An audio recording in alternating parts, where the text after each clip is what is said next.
Welcome back to the Cover 3 podcast here on CBS Sports. That's Tom Fornelli. That's Danny Kanell. I'm Chip Patterson coming to you live on CBS Sports Network. Fired up to bring you a big hour as we continue to count down the days until college football. Coming up a little bit later, we've got Tom's quarterback power rankings. Our resident QB and I will dissect it as best we can. We've got some notable injuries already out of fall camp, including a couple from top 25 teams. And speaking of the top 25, this week, we haven't gotten a chance to discuss it, gentlemen, but we've got our first coaches poll of the season. It was released on Monday, and you get to dig through it. We've had our CBS Sports 134, lots of different ways to start breaking these teams down. But I want to ask the question that we love to ask at times like, August 6th, like overrated and underrated from the coaches poll. So let's start by pumping some of these teams up. Tom, what's one team that stands out from the coaches poll released on Monday that you think is a little bit too low? I think it's a team we've been kind of harping on all offseason as far as a team that's slightly underrated. I'm talking about the defending national champion Michigan Wolverines, who I understand there are reasons to be skeptical of Michigan's ability to repeat as national champion, seeing as how Jim Harbaugh left for the Chargers, took a large portion of the coaching staff with him. Nearly the entire offense from last season is gone, including J.J. McCarthy, who was a top 10 pick in the NFL draft. But this is still a very good and very talented team. And while Sharon Moore has not been the full-time head coach before, he was the head coach of this team when it beat Penn State and Ohio State last year as Jim Harbaugh was dealing with the suspension. And I think that while you have to replace your entire offensive line, Michigan dealt with a bunch of offensive line injuries all of last season and still played very well up front. This is still going to be an offense that is looking to run the ball, and I think that Donovan Edwards remains one of the best running backs in the country. And on the defensive side of the ball, they're elite. They are going to be a top 3 defense in the country at worst. They have 2 of the best players on that side of the ball in the entire country lining up for them, and they might have the best set of defensive tackles. So when you look at the talent on this roster and you look at the schedule, like 10-2 is still very much in play for this Michigan team. And if Michigan's 10-2 at the end of the year, they're going to be ranked near the top 5. Danny, when you are thinking about your biggest question marks for the Wolverines going into the year, do you feel as though there are too many of them stacking up, or what are the biggest question marks that you've got for Michigan in terms of figuring out exactly where they place among those top teams in the country?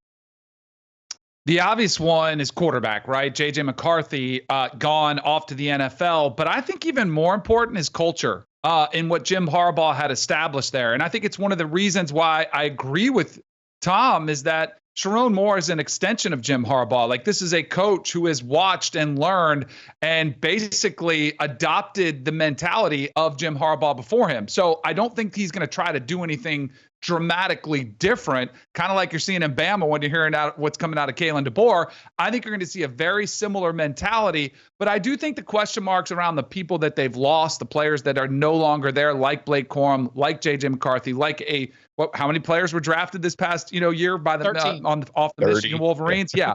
So you've had a ton of players gone. That's a question mark. But you know what else resonates with me? The fact that the sleeper teams that we talked about when we were in Indianapolis at Big Ten Media Days, like Michigan may not be as good as Ohio State and Oregon, but I also think they're going to fall back to the levels of Rutgers or Nebraska, teams that are kind of those trendy sleeper picks. So they might have lost a lot, but I still think they're in the upper echelon of the Big Ten, which makes them a legitimate playoff contender. Yeah, I've got them on my own personal ballot, closer to Alabama.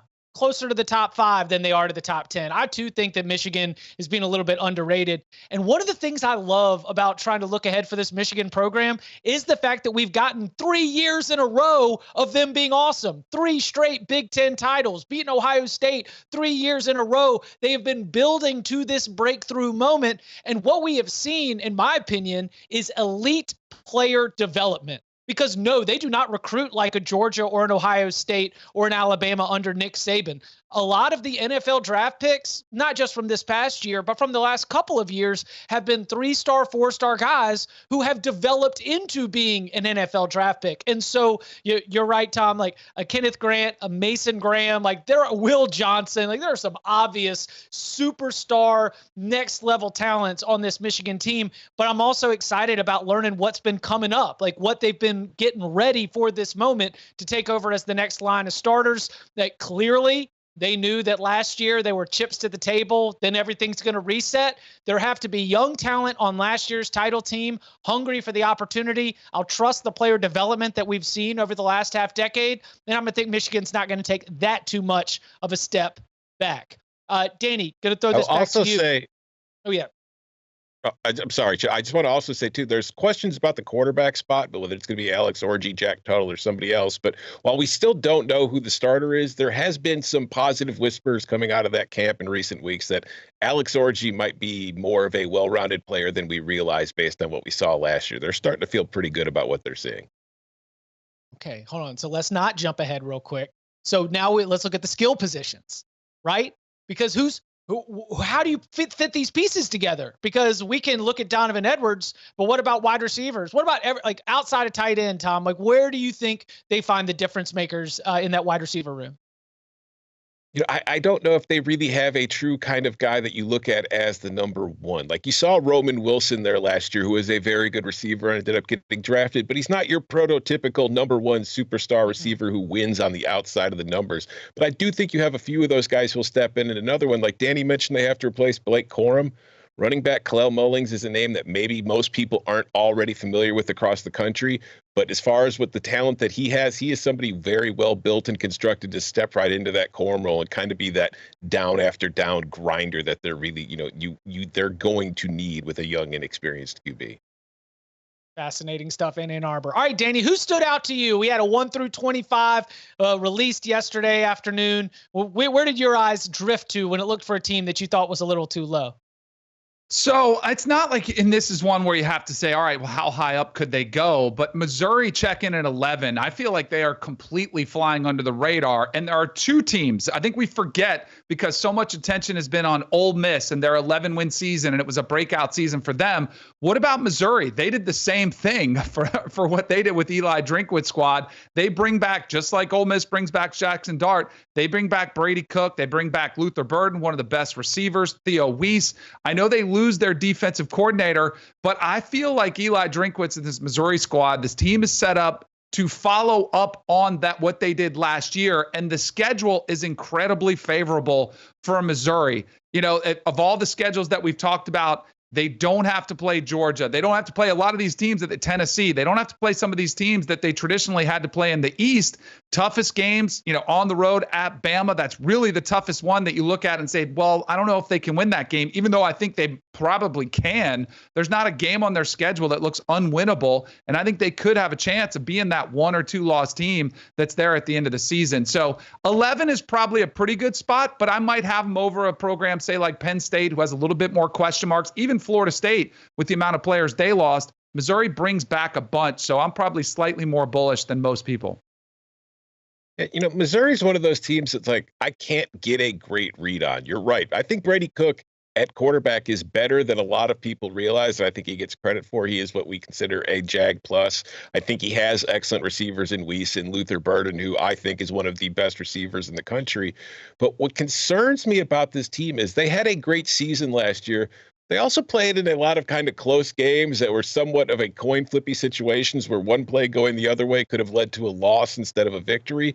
And it's going to be interesting to see how they counter that, if they can continue that momentum. You mentioned the change in the defensive side of the ball at the coordinator position. They're still pretty talented on that side of the ball, so I think they're going to be fine. But if they don't catch some of the same, I don't want to say lucky breaks because it wasn't really luck. I believe they made their own luck for the most part. But if they just have some bad luck go against them, whether it be injuries, this is a team to me that I think could see the bottom fall out a bit. So I kind of see where you're coming from saying that they're underrated, but there's a part of me that wonders if maybe they're not overrated. Ooh. All right. Eli Drinkwitz as a coach, do you think he is a plus? Is he a top half SEC head coach right now, Danny? Top half? Yes. Yeah. I think you have to put him in there. Now, he had a glow up, if you will, this past season because, man, when he got the extension before this season, everybody was like, what are they doing? But I think what the administration did and the athletic director, they trusted the process of what's been laying a foundation. But I think we've always appreciated him as one of the better offensive minds. And the question was, could he be a leader of men? Could he recruit? And on the recruiting trail, he's been doing much better than people thought. And I think finally saw that season where, okay, the production was there. It backed it up. So I think the foundation that he laid there the first few years of his years where it was a little bit rough, I think now you're starting to see some of the fruits of the labor that he was putting in. Yeah, I'm with Tom, Danny. I think if you look at it from all sorts of different angles, I think that game day wise on the sideline, he's in the top half of the SEC because I do think he's a very good offensive mind and he's a very instinctual play caller. So he kind of knows when and where to strike. But off the field, there has been such alignment in that building as far as recruiting, where they're taking advantage of some of the state's laws in Missouri that have allowed them to get ahead of the curve when it comes to the NIL game and convincing top end talent to maybe, spur some of the bigger brand names to stay home and stay playing for Missouri, and you are seeing them steadily build up the amount of talent on that roster. For me, if I'm a Mizzou fan, my biggest concern is Eli is doing such a good job that what happens if a bigger job comes open? And I know we're in a situation now where whether you're in the SEC or the Big Ten, like you've got money to keep your coach. You can pay him. It's just if a team that is or a program that is looked at more as a title contender, like maybe Florida comes open at some point this year. I don't know if you guys have heard, but Billy Napier's on a bit of a hot seat down there in Gainesville. If the Gators came after Eli, could they lure him away from Columbia? I think that is the primary concern because Eli's a fantastic coach and a lot of other schools know it. Tom, you think the Clemson Tigers are checking in at the right spot in the coaches poll? No, they should be higher. I mean, this is a Clemson team that over the years has been competing. They've won national titles. They are a perennial playoff team. Last year was the first time where they didn't win 10 games in what felt like a billion years. And now we're all just completely writing them off as a has-been program. We're making fun of Dabo for the way he tends to, attack the transfer portal, which is to pretend it doesn't exist at all. But I look at this Tigers roster going into the season, and while I don't think Cade Klubnik is an outstanding quarterback, I think he's a good enough quarterback that we're going into the second year under Garrett Riley, the offensive coordinator. If we look back a few years ago, the TCU offense that Riley helped get to the title game, it's not like that was a team filled with superstars. If you look at all the guys who were the big key players on that unit, it's not like any of them are in the NFL tearing it up right now. In fact, they're mostly just kind of disappeared from the face of the earth. I think Clemson at the skill positions is far more talented than that TCU team was. I think the offensive line they have is one of the better offensive lines they've probably had there during this entire run under Dabo. And I think defensively they are very solid. And they're in an ACC league where, yes, Florida State's still going to be good. We think Miami should be good, but it is Miami, so you can never really be sure. This is a Clemson team that, to me, could be winning the ACC and might be the dominant team in the ACC yet again. So for them to be ranked as lowly as they are, I just don't know what the pollsters are seeing or the voters are looking at and saying that is not a top 10 team. Clemson has been a top 10 team for over a decade, and not starting them in the top 10 is ridiculous to me. There are a lot of coaches, and this is the coaches poll, right, that we're talking about. Yep. Who probably are looking at Dabo and shaking their heads thinking, man, I wonder why he's not taking advantage of what we are, right? I mean, he's been very open about it. He doesn't attack the transfer portal. He wants to remain committed to the players that he has. And I think a lot of those coaches look at it and say, man, that's going to hurt them. I also think a lot of those coaches that vote don't have the recruiting success and have built this stable of players that Dabo Swinney has and are like, oh, well, wait a second, because I do think if you look at that, the roster is still talented. We've talked a lot about this on the podcast, that depth becomes an issue, right? And maybe a position here or there where you really could have upgraded. It might just be a younger player who we don't know about yet. And I think of Bryant Wesco, a player like that caliber who needs to step up for them. But I feel like they're properly rated where they are. This is a team that had, dominated college football. I'll remind people, they have lost to NC State 2 out of the last 3 years within the ACC. They did get knocked off by, South Carolina. They have had some less than stellar wins. So, but I think this is a great spot for Dabo Swinney to be in. We always talk about chips on the shoulder and how do you create that for some programs. Dabo doesn't need to create any chip on the shoulder. All he's got to do is say, they're picking Florida State. They have you guys ranked 15th. You guys are a perennial powerhouse, and they're not respecting you. I think this is a good thing where they're ranked because Dabo can use it to drive his team and get them pushing a little bit harder. Danny, all he's got to do is host a radio show. All he's got to do is take a call from Tyler in Spartanburg, gonna come fire him up and spark a 5-game winning streak to close the season. Yeah, certainly an interesting season ahead for Clemson in pursuit of reclaiming that spot at the top of the ACC. So from teams that we think might be a little bit too low in the coaches poll to the teams that are too high, who is overrated in the new coaches poll? We'll get into all that and more next.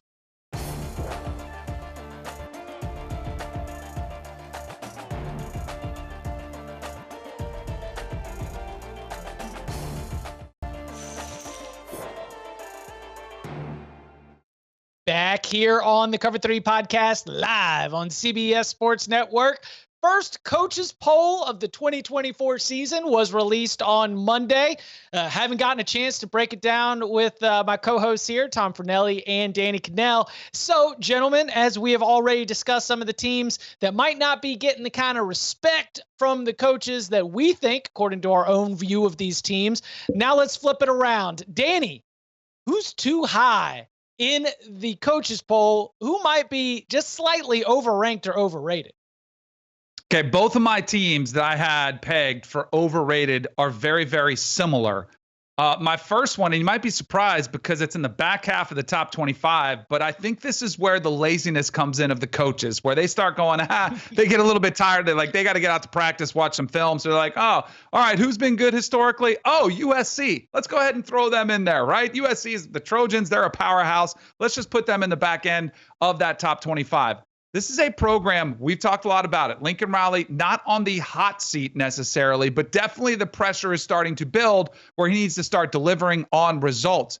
Caleb Williams, as bad as last season was, he still bailed them out. It could have been a lot worse. And now that he's off playing for the Chicago Bears, I know we've seen some from Miller Moss, but I'm not convinced yet that he's going to be able to make up some of the gap from the production that they lost in Caleb Williams. Most importantly, because there's also a part of me that trusts Lincoln Riley to get production out of the offense. The one thing that resonated with me when we had Lincoln Riley on the set in Indianapolis and we talked to him and we asked about the defense, he talked about a revamped coaching staff, bringing Danton Lynn in from UCLA, Matt Entz in from North Dakota State, all these pieces of the puzzle that were on the coaching staff. The last time I checked, the coaches don't make the plays on the field. And Danton Lynn had incredible talent across town in UCLA that is off playing in the NFL. Laitu Latu comes to mind as one of the more dominant forces. Until I see the production change and the mentality change on the defensive side of the ball, I look at this USC team, first year in the Big Ten with a couple massive games early in the schedule, and I'm saying I have to see it before I believe it. So I think this ranking is built on faith and past production as opposed to the reality of where USC is right now. Yeah, one thing, I agree with just about everything you said as far as the concerns for USC, but another concern that I have that you didn't touch on, we interviewed Miller Moss on the show in the Big Ten Media Days, and there were a couple things that really stood out to me talking to him. Is one, he seems very smart. He seems like he's going to be a good kind of locker room leader. But the other thing was kind of small. Compared to the rest, we are, I would say, on average, we are the largest podcast out there as far as size. We're all over here at 6 feet tall. And Moss seemed like smaller than most of us. He seemed Chip size. And Chip, I don't mean that as disrespectful, but I worry about you taking a hit from a 300-pound defensive tackle and whether you can withstand that. So I think it's important that they landed Jaden Maeva, the transfer from UNLV, in the portal as well as an experienced backup, because my larger concern is, I think Lincoln Riley's going to be able to scheme things up offensively. They're going to be fine. But if Moss is, taking an injury, having Maeva as a backup, I think is a big boost. But you're right, Danny. The real question for this team, defensively, okay, they'll be better, but is that better going to be good enough to be in the top 25? We'll see. I'm drinking the Kool-Aid. I'm sorry, guys. Like, I just go ahead and putting my cards on the table. I've been USCfootball.com, our partners at 24/7 Sports give us awesome access. Like basically all of the access they get, we get like full 15-minute videos that you can go see on their page of like every bit of Lincoln Riley's press conferences. And there's always this like buzz about Lincoln and wanting to get off to the NFL. And you heard all these rumors, just like the way that the season just kind of collapsed near the end. They lose 5 of their last 6 games in the regular season, from undefeated and up in the top 10 to just kind of ending with like a squish. And I hear now he's excited about the new facility they're building. The fundraising at House of Victory, their NIL is through the roof. Like, is there enough tangibly to justify them being in a certain place on the ranking? No. So I'm not going to argue with your point, Danny, but I'm just going to let you know I'm in. I think that Lincoln is in, and I think that USC is going to hit the Big Ten with a little bit more momentum than a lot of people are giving them credit for. But again, for the defensive side, you mentioned it's the coaches. If the coaches can change like the mentality, the physicality, the open field tackling technique, just sort of some of these simple fundamental things, feels like USC could take a step forward along the way. All right, Tom. Who's a team that jumped out to you from the coaches poll, maybe just a little bit too high? I'm starting to fear that I'm coming off as kind of like a college football snob, because in our last segment, I'm talking about the blue bloods of Michigan and Clemson not getting nearly enough respect. And now here, I'm going to tell you about this nouveau riche Ole Miss and how it's getting way too much respect in the polls based off what it did in the transfer portal this offseason. And I get it. I think Ole Miss is a good football team. I think they're going to have a solid season. They were 11-2 last year. They were fantastic. And now they've gone to the portal and added some key players to improve the defense. The problem is I don't want to just assume this team is going to be in the top 6, top 7, and that's where they're going to finish, because they do play in a pretty difficult league. And I understand that as far as the SEC schedules are concerned, they got some pretty decent breaks that they should be able to take advantage of. They have an experienced veteran QB in Jackson Dart, but there's another aspect to this that we haven't really discussed enough that I don't know if it's scientific, but it is worth mentioning. Last year was the 5th time in his career as a head coach that Lane Kiffin's team won at least 10 games. In none of the previous 4 years did the team maintain that level the next season. In fact, they all dropped off between 2 and 5 wins the following year each time. So it feels like Lane Kiffin teams do a lot better when there are no expectations. And when you do expect a lot from them, they fail to live up to it. So that is just something to be wary of heading into 2024. I had Ole Miss as a team that jumped out to me too, because they're at 6, right? They're right behind Alabama at 5. Mm-hmm. They're only 2 spots away from Texas, a team that was in the playoff. Oregon, a team that has, consistently been knocking on the door of the playoff. And I think that while Ole Miss correctly has one of the most talented rosters that we've seen in at least a decade, since Hugh Freeze had all those recruiting classes coming through. And while Lane Kiffin, to his own credit, says expectations are higher for Ole Miss football than they have been since, his words, the Kennedy administration. I think that this Ole Miss team needs to prove it. And what I mean by prove it is the fact that when Ole Miss has played those types of teams, like top 6 type teams, top 5 type teams, they have come up short, because last year in the regular season, there were just 2 wins against ranked teams. One was against Tulane, then number 24 with the backup quarterback, and the other was a 55-49 shootout win against LSU that frankly was basketball on grass, who has the ball last. So I need to see Ole Miss, they lose against Georgia, the game wasn't incredibly competitive. They lose against Alabama, the game wasn't incredibly competitive. Before I'm ready to put Ole Miss up into that kind of conversation, I need to see them go and win those games against the big dogs and the heavyweights, because Lane, with talent, will beat anybody with lesser talent. But to me, that's the test of those really, really top tier teams, are those teams that are going to be able to win when you spend all week hyping it up and you know that it's heavyweight against heavyweight. Win more heavyweight battles,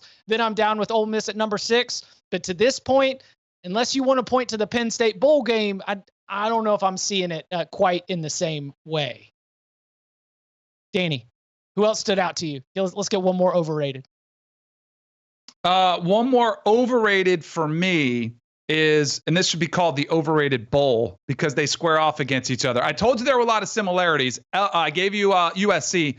They're playing against LSU in week 1. And I think the hype around LSU, based on a lot of faith in what they've done historically, is reached a crescendo where I'm like, all right, let's slow down. Let's pump the brakes a little bit, because I think we forget, again, similar to what Caleb Williams meant to USC, Jaden Daniels and what he meant to LSU. And oh, by the way, where it felt like Caleb Williams was completely carrying on the team on his back, Jaden Daniels was throwing not to one, but 2 incredible wide receivers, and Malik Neighbors and Brian Thomas Jr., both who are off to the NFL. So I know it puts, I know this is a place, wide receiver U, and there's a ton of pressure on Kyron Lacey to be that player to step up. And there's a ton of pressure on Garrett Nussmeier, similar to the expectations around Miller Moss, because we've seen a little glimpse. We've seen a little glimpse of Garrett Nussmeier, but this is still a player who I haven't seen do it on the biggest stages. I'm not willing to buy in just yet, but I can guarantee you one thing. Whoever wins this matchup, whether it's USC or LSU,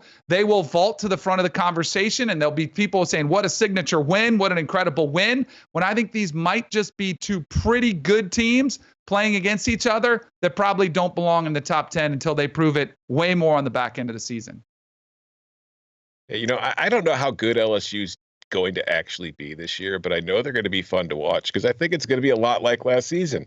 The offense will probably be pretty good and capable of scoring a lot of points. And the defense will love to give up points. So you're probably going to see a lot more tennis matches like you saw last year, which I think, to your point, Danny, leads to a pretty volatile range of outcomes for the Tigers. If things go well, they could be a top 10 team and in the playoff. If they don't, they could be 8-4, 7-5, and everybody's kind of looking side-eyed at Brian Kelly. Yeah, I need to check with our legal department, because this is when I would hit our old lock fight. Fight. I think LSU is too low. Look, we discussed LSU before. I've got LSU at number 8. So just from like a mathematical perspective, I looked at that and I was like, that's about a handful of spots off. And I am saying that because I've got them ahead of an Ole Miss, who I already told you I thought is too high, where I've got them ahead of, a Penn State. I think that LSU at least has, a talent situation that is so much better than most of the teams in the top 15. And I admit that I'm probably projecting a ceiling rather than an average, that LSU is going to be able to play at its highest and best level. So I love that, Danny, because that means we come back on Monday after week 1. Yeah. Whoever wins that game, Day Train Danny saying stocks up. Whoever loses that game can't cut it. Let's get them out of the top 25 right away. Oh, man. No All right. doubt. Well, coming up on the other side, we've run you through the coaches poll, but let's forget teams. What about players? What about quarterbacks? Tom Fornelli does the quarterback rankings for CBSSports.com, and he's got his initial list. We'll take a look at that and more next.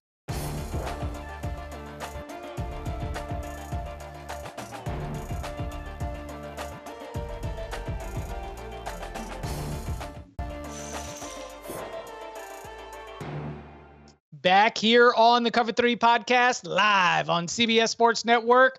I feel so honored that Tom Fornelli gets to be a part of the Cover 3 podcast, because he's also the author of the quarterback power rankings at CBSSports.com. So, Tom, I'll let you at first, set the standard. How are you looking at these quarterbacks? What do you weigh? And then why don't you sort of take us through what the top 10 is looking like as we go into the season? Well, first of all, I think that of the members of this podcast, I am far and away the most qualified to judge quarterbacks and their ability and talent. What goes into it is pretty simple, like vibes, mostly vibes. It's like, who do you play for? How well are you playing? This is not a ranking of, NFL draft. This is the number 1 quarterback in the class. This is the guy who I think is playing the best as far as helping his team win games, and is also playing on a team that's going to put them in big games to have big moments and kind of, boost their stock price, if you will, if I could play to the day trading Danny over there. But in my top 10 right now, going into the offseason, The top three was pretty easy for me. Carson Beck at Georgia, Quinn Ewers at Texas, and Dillon Gabriel at Oregon. I think that in a year in which we don't have the standout number one, reigning Heisman Trophy winner at QB, those are the three guys you look at as they're probably going to have very good seasons and they're on very good teams. Jalen Milroe, I have at fourth because he was in the playoff last year and he is the starting quarterback for a powerhouse program. And if he takes a step forward, like we have seen athletically, he is a very gifted player. If he can improve as a passer, particularly short to intermediate stuff, he has very much superstar potential. And after that is kind of a, whatever your flavor is. I think Jackson Dart has a chance to have a big season on a very prolific offense. Shedeur Sanders, for everything you want to say about Colorado, you can't deny that the kid is good. Is he good enough to lead the Buffaloes to a bowl game or conference title? I don't know, but he has a chance to climb. Noah Fafita, I was just a huge fan of last season at Arizona. It'll be interesting to see how things go now that Jed Fish has left for Washington. Brent Brennan's coming to take over, but he still has one of the best receivers in the country in Teteroa McMillan to throw to. That always helps. And then after that, it's kind of just rounding out. I've got Riley Leonard, the Duke transfer at Notre Dame. Will Howard, who still has not officially been named the starter at Ohio State, but I think we still expect will be the starter. And one of my personal favorites, Kyron Jones at Virginia Tech, who I think is at the helm of a sleeper team in the ACC, who, if he improves based on what I saw from him last year, I think the Hokies have a chance to kind of sneak into that playoff at-large conversation. So he starts the season at 10. Whoo, I like it. So I love the fact that you gave Kyron Jones some love. I personally probably would have had Shedeur and Fafita a little bit higher. And I love that you're bullish on Noah Fafita too, because I've heard your take on him. I don't think he's going to be a top 5 NFL draft pick, but man, he's played as good as anybody that back end of the season for Arizona. And then one other observation I was noting is that 2 quarterbacks on the list weren't even good enough to start at their previous programs. Those balloons are not for that or anything. That's just I'm giving out balloons. All right, here's where I'm giving out balloons to. I'm giving out balloons to the player that is omitted from this list. Riley Leonard, by the way, is on the list. He had 3 passing touchdowns last season. That is 44 less than Cam Ward had in 1 year at Incarnate Word. Now, we're not going to count those because they were at the FCS level where he was given the Jerry Rice Award for the best quarterback at that level. But to me, Cam Ward was the biggest get of the offseason that went to the Miami Hurricanes. I think he's a player that is going to elevate the Canes into the national conversation. I think there's a great chance he could be in New York City. So that was my biggest beef when I saw the list. I was scrolling saying, man, did he forget Cam Ward should be on there? I think he's one of the best playmakers in the country. I think that he's going to put the ACC on notice. I would have had him in over Riley Leonard, who has flashed at times, but coming back off an injury. And I know we're going to talk about some of the injuries on the offensive line for Notre Dame. I'm mildly concerned that in the QB offseason market that Notre Dame could go back-to-back with coming up a little bit short based on the expectations they had for Sam Hartman and what they have for Riley Leonard. Where's Cam? Ward I would say he's outside the top 15, honestly. And it's got nothing to do with Cam Ward's talent. I told you at the very top, the vibes go into this heavily, trying to figure out who these guys are. When was the last time Mario Cristobal had a quarterback who you felt good about, like having a big season? Look at what Justin Herbert was at Oregon under Mario Cristobal. The leash was on him tight. They did not let him do all the things that suddenly he showed up in the NFL and he was the greatest quarterback on earth as a rookie. And you're sitting there wondering, why wasn't he doing this in college? Because Mario wouldn't let him. Mario is making him hand off. So as dynamic and as talented as Cam Ward is, I worry about whether Mario's going to let him do the stuff that makes him special or if he's going to try to rein him in and keep him from making the spectacular plays. So because of that, Cam Ward, not even in the top 15. There are other players I was considering in that for that 10 spot ahead of him. While that Mario criticism might be fair, we are also talking about vibes, and when are vibes better for Miami than before kickoff? Like, vibes are never better than before we have yet to play a single game. And I will say that this is the ultimate test because Mario Cristobal himself said that Cam Ward has a chance to bring us what we have not seen, and that is real difference making at the quarterback position. I mean, Derek King gave us a little bit. Tyler Van Dyke was like good for a freshman, but hasn't been able to necessarily replicate that success. You've had some lost years in there. I mean, hello, like Malik Rozier and your role in one of the most successful Miami seasons of the last 20 years. So if Cam Ward is able to deliver at that high level, they also went and got Damian Martinez from Oregon State. They also went and got Sam Brown, a very good quarterback from Houston, Jacoby George. Like, there are enough pieces around him that I think, and Xavier Restrepo, that very talented inside receiver, when some of the Washington State people will say a criticism, Cam Ward gets stuck on the inside receiver. Well, guess what? Cam Ward has a great inside receiver right there. So I think he's going to have a really good season. Tom, I bet that he appears in your top 10 by week 4. I'll say week 2. I can't rule that out. Wait till he goes to Gainesville. Wait till he goes to Gainesville, and then we'll have another conversation. We'll have a little chat because day trader Danny's scooping up all the Cam Ward he can get before that game. I'm telling you right now, Cam Ward is not even the highest rated quarterback on my list from the state of Florida. And I'm not talking about DJU, and I'm not talking about Graham Mertz. The kid who finished at 11th, South Florida's Byron Brown, who I think is one of the most electric players in the country. And I can't believe nobody got in the portal and wooed that kid to a Power 4 program. The fact that South Florida was able to hold on to him is huge. I think he's a star. I would rather have him than Cam Ward. Well, he's from Raleigh, which means he knows loyalty. That's the way we were born right there. All right, before we hit a break, Tom, who are those like 11, 12, 13? Give us a couple names that were just close to your top 10 list. Byron Brown, who I just mentioned, Caden Salter, DJU, off the top of my head. Other than that, I mean, it's a whole list of guys who are kind of just bundled up in there. Yes, Cam Ward's one of them. He was at 15. So there are a lot of guys who are pretty much one really good game away from sneaking into the top 10. A reminder, all season long, CBSSports.com will be the home of Tom Fornelli's quarterback power rankings. We'll be discussing them as well on the Cover 3 podcast and CBS Sports Network, whenever they give us the opportunity. Coming up on the other side, we've got a 12-team playoff for the first time ever at the highest levels of college football. Who is benefiting the most from the move from 4 to 12? We'll get into all that and more next.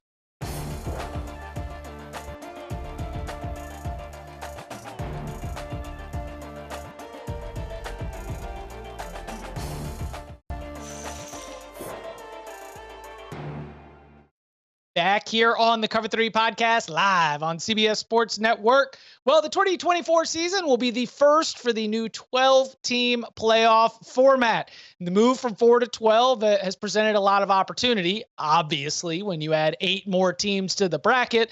But there have also been some programs that feel like they've been so close and now will get, potentially, if they can take advantage of it, an opportunity to go compete for a national championship. So, Tom, when you think about the move from 4 to 12, what's one program that stands out that you think stands to benefit the most? I think the poster child for this question resides in the Big Ten. It is the program who for years had been buried under either Ohio State or Michigan, and even for a few years there, Michigan State, when they were operating at their top level. The Penn State Nittany Lions and James Franklin are the ones who will benefit the most from this, because I think what's the number? Had they been, they would have made the playoff there. As the graphic shows, 6 times in this format had it existed the entire time. And you think of what the narrative around Penn State has been. It's always good, but not good enough to beat Michigan or Ohio State or to break through. So if you put them in the playoffs 6 times since 2014, you're looking at this as a program now that is a national title contender rather than a team that can't break through. Now, that said, had they gotten into the playoff any of those times, how many of those big games would they have won?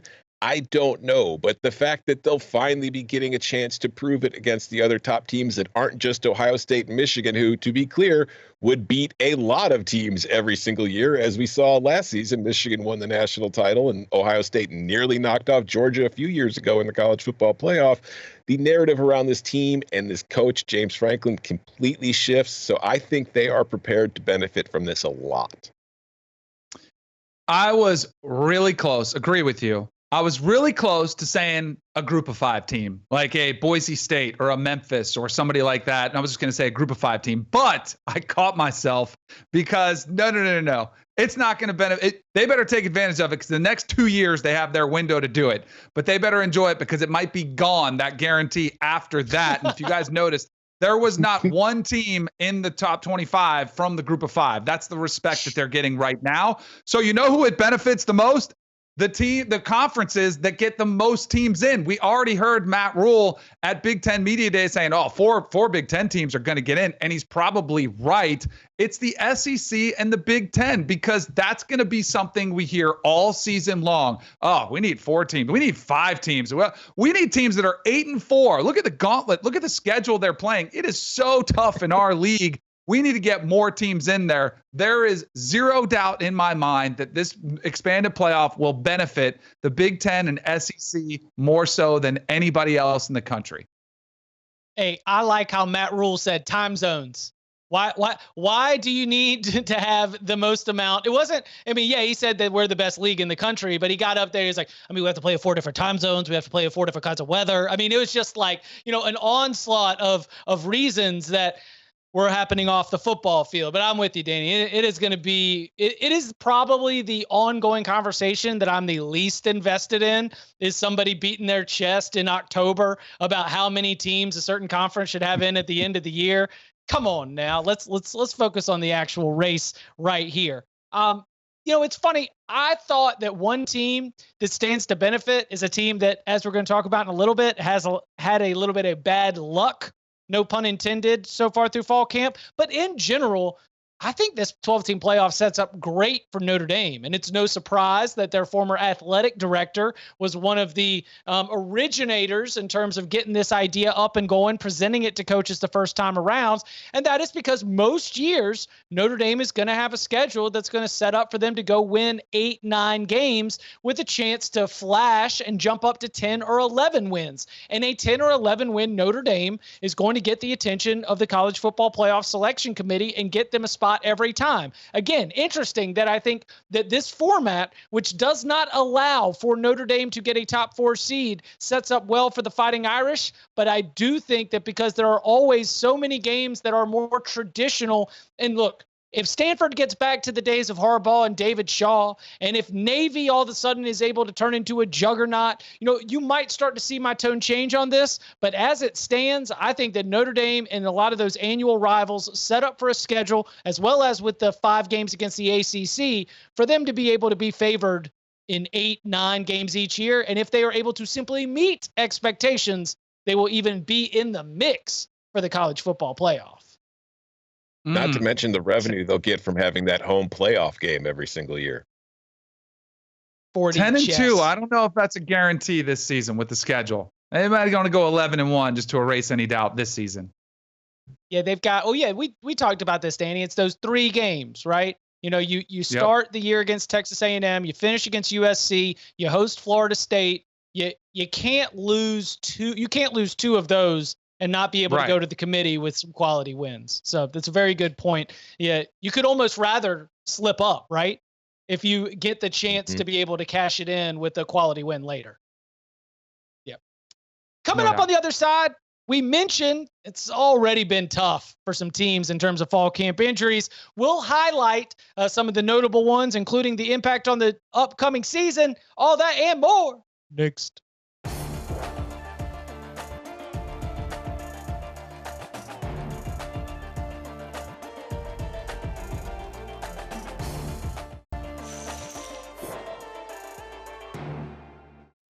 Back here on the Cover 3 podcast, live on CBS Sports Network. One of the most important things we do is collect our camp buzz. We bring it to you on the Cover 3 podcast, and we do hope you join us and download wherever you get your podcast. So, Tom, we find out that projected starting tackle Charles Jagusa is going to be out. This is a Notre Dame team that has already lost 2 tackles to the NFL draft, including Joe Alt. What do we make of this injury, and what is going to be the impact on the Fighting Irish?